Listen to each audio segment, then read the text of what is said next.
Hello and welcome to the Statesman Talk. I'm Ananya Dasgupta. On this episode, we're joined by Captain Amit Singh, who's former head of airline flight operations and safety, a fellow of the Royal Aeronautical Society, and the founder of the Safety Matters Foundation. Thank you for joining us on this episode of the Statesman Talk. Thank you for having me over. The Air India crash that played out on our screens because there were video recordings available, 270 lives lost. While we must avoid speculation about what went wrong, it's human nature to look for answers. When you first saw the videos of the crash, what did you observe or what shocked you? Because after all, it crashed, within 40 seconds of takeoff? Yeah, so the first few visuals or the videos, the first video which emerged of the aircraft coming down and crashing. So the word crash does not quite suit it because the aircraft was merrily gliding down till the explosion happened. Okay. Because we fly every day. So we know how an aircraft crashes means it comes nose down at a speed. But this aircraft came down slowly, gradually, and kind of not had a violent impact, but settled down on a building. But due to the large amount of fuel which was in the wings, there was a big explosion. Had there been a clear ground, things would have been totally different. So it was not a crash in the sense, but the aircraft failed to produce enough lift, failing which the aircraft came down. That was the first thing. Unfortunate part is the explosion. If we compare it with the Calicut accident, wherein the aircraft went down about 100 feet at the end of the cliff, at the end of the runway. Fortunately, it was raining and there was very little fuel. So that's why the casualties were only 21. Had the same kind of explosion happened there, it would have been disastrous. So people would have survived had the explosion not happened, or they would have got some sort of a clear field, not the building. But of course, it was full of fuel because it was at the stage of takeoff. It was loaded for the entire journey across to London Mm. Gatwick. Yeah, so they carry about 50 to 60 tons of fuel, over a lakh liters. So that is the amount of heat produced by that explosion in a few seconds is more than 1,000 degrees. That can burn anything around it, and it spreads basically. It is not contained fire, so that is uncontained. It spreads around and burns everything within few seconds. So if something is capable of withstanding that high heat for a couple of seconds, would have a likelihood of survival. But human beings, unfortunately, cannot bear that heat. The smoke and heat, in fact, the smoke is the fastest killer. Uh, we are looking right now for the black boxes which are designed. Aircraft structure melts. It is only the black box which survives that kind of a heat. In fact, we've been told that there are two sets of black boxes on an aircraft like this, and they have been recovered. How do you see the investigation proceeding now? I suppose they will also be looking at the debris that they found on the ground, the tail largely intact. Is that correct? Correct. So the purpose or the objective of the investigation is to recreate the whole scenario. So they will take all the parts, metal parts, whatever they have found, into an enclosed air space like a hangar, and then try to reconstruct the aircraft with whatever they have. Then they can basically have a picture of what the aircraft looked like. They will see the metal parts. They even see the direction in which they have curled. For example, if there's a blast inside an aircraft, the metal parts will curl outwards. I see.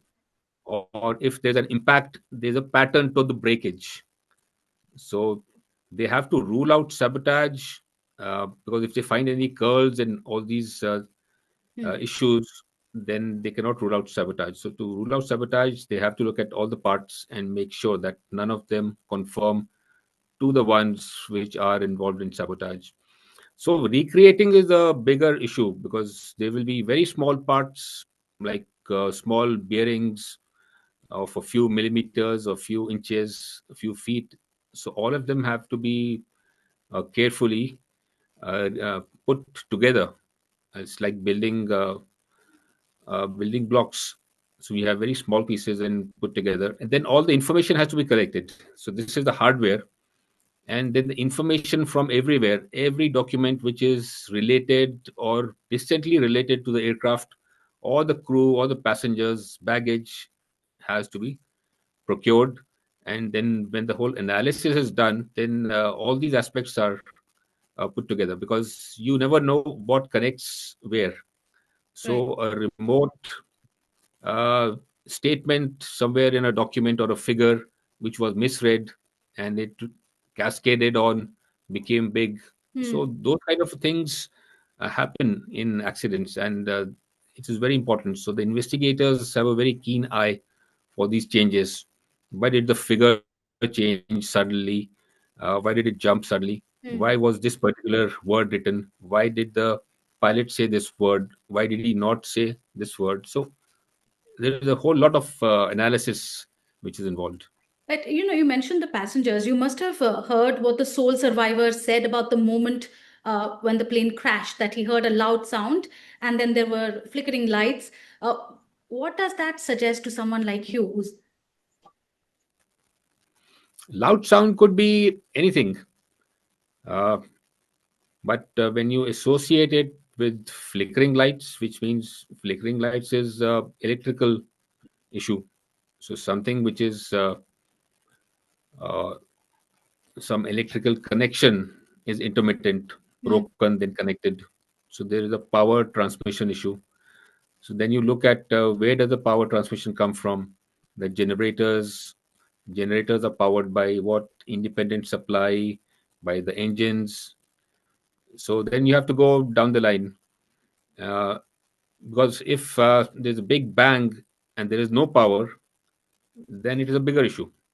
But if power comes back, which Hmm. means the backups are working, so there I could see. be multiple backups.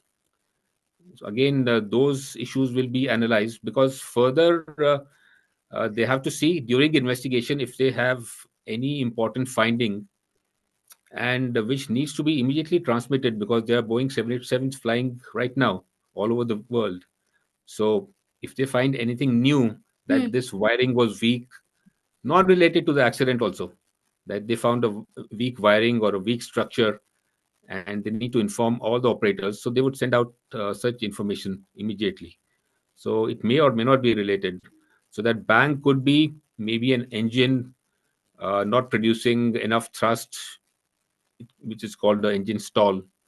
So suddenly you have a bang, which means, and if the engine is giving you electricity through the generators, then there will be a flicker. If there is a transfer, then there's a flicker. So uh, while we are suspecting all the things, Hmm.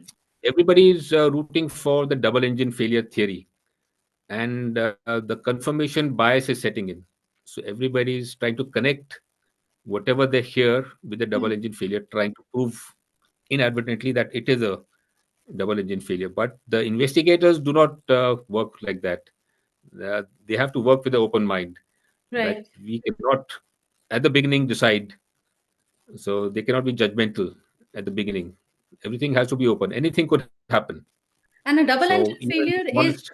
is a rare case, right? Especially on an aircraft like this, which is the Boeing 787. It is a rare case, but then we call it black swan events. So, though rare cases which are unthinkable also happen, everybody basically analyzes things as per data, the Hmm. data they have, and most of the things work based on the past data. Hmm. But new events could emerge as the technology changes. You made more modifications.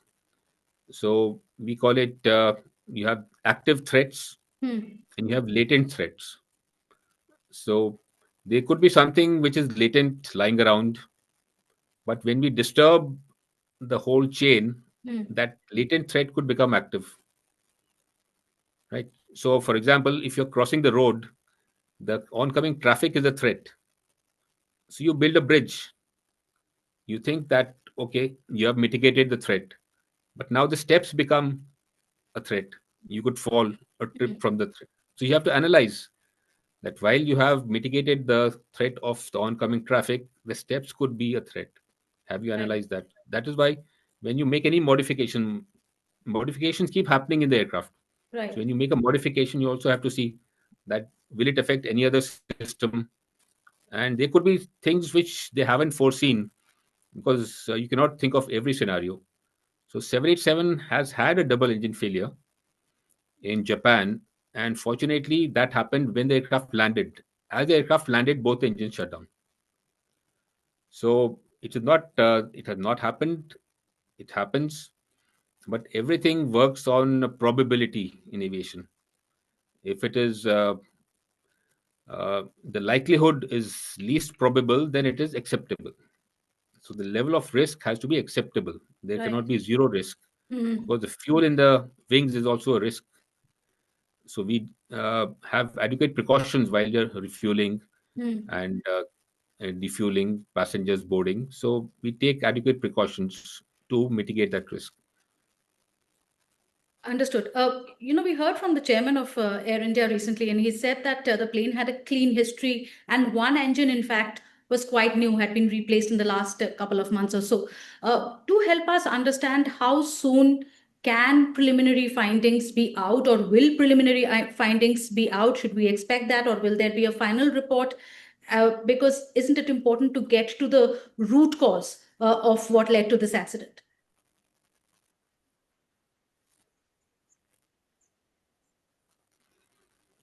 The root cause is determined in the final report, which, as per the international body, International Civil Aviation Organization, uh, India is a signatory to their conventions. The final report is to be produced within 12 months. Okay. If not, then it has to be notified that we will not be able to produce, and this is the timeline. Having said that, the preliminary report should be produced within 30 days. We still haven't initiated an investigation because the board has to be formed and order has to be issued by the AIB, Hmm. the Investigation Bureau, that this is the board, these are the members, these are the specialists, and who's heading the board. Then the formal investigation begins.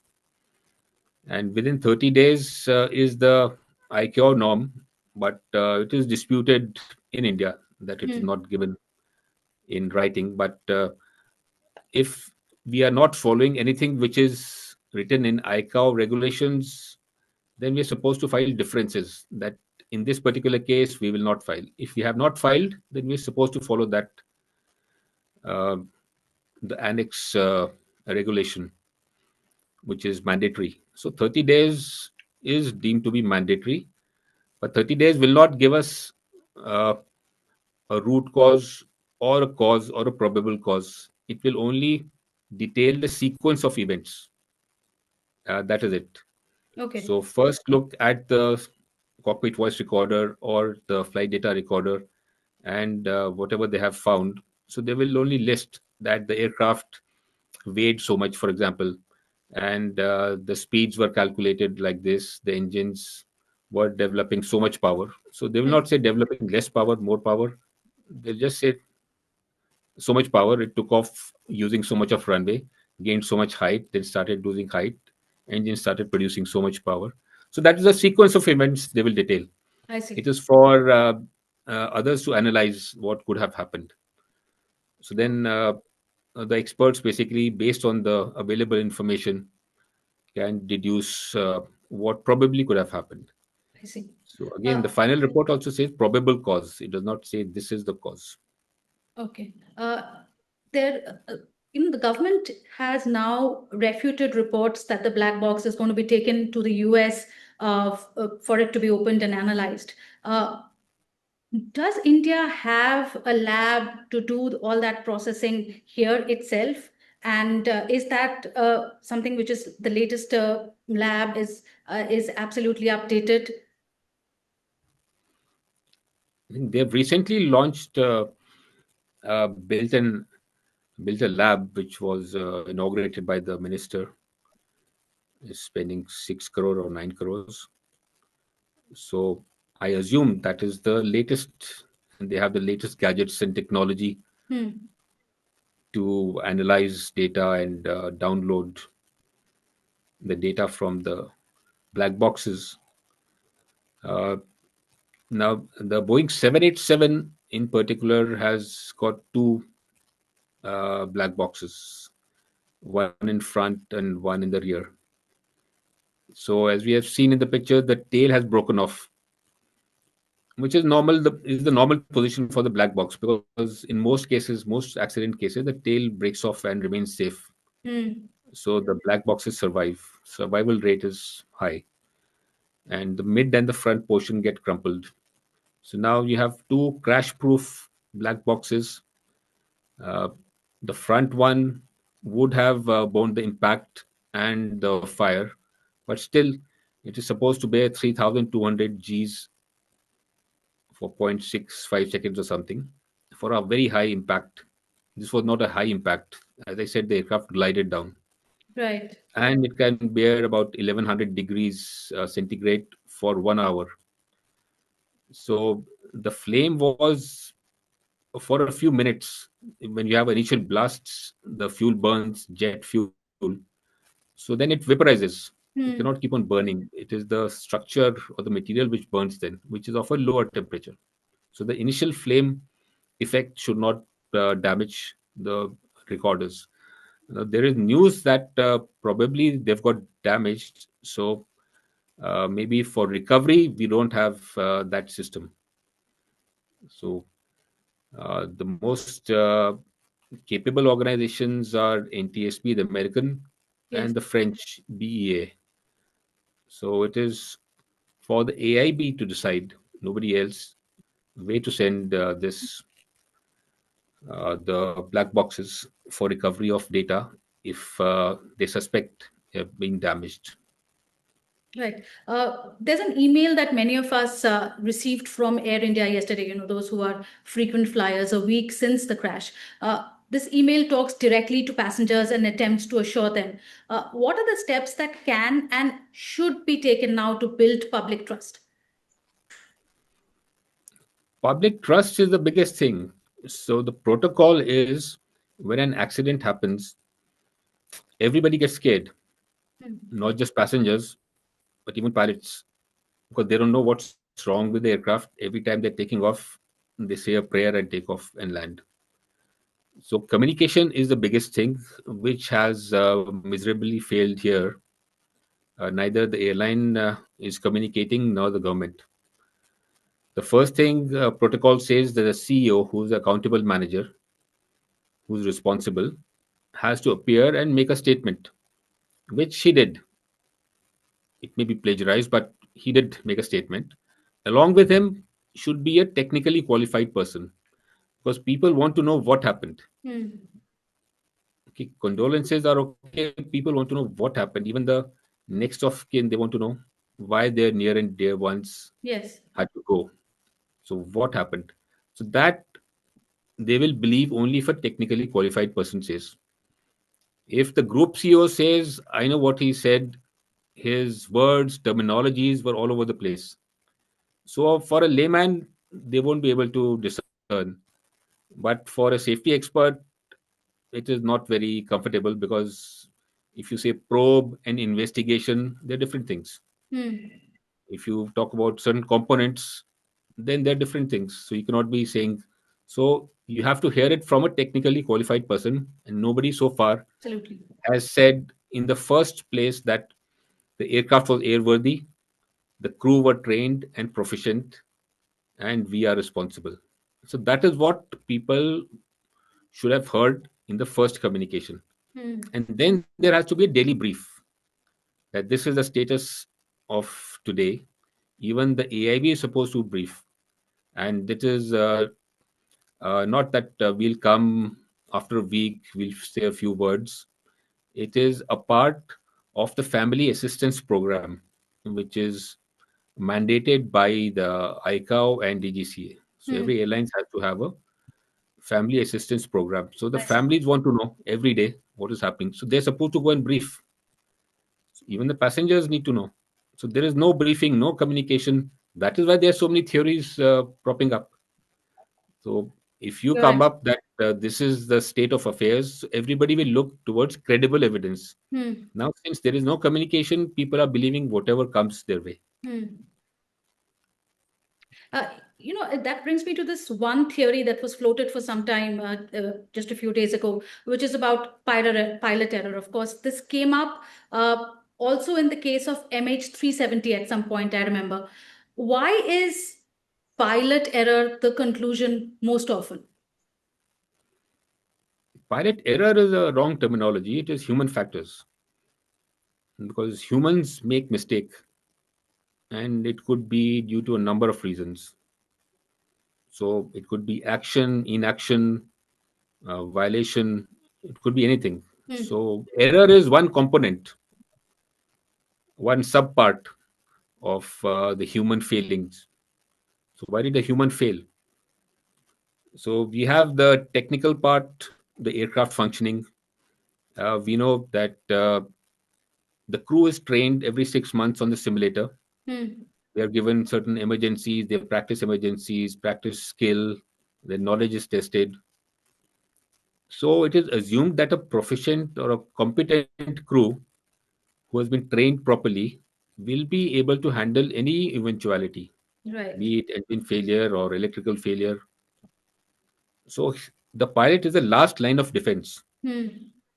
If 10 people have made mistakes, the error passes on to the pilot. The pilot should be able to stop that event from passing through and eventually meeting the Hmm. fate of an accident.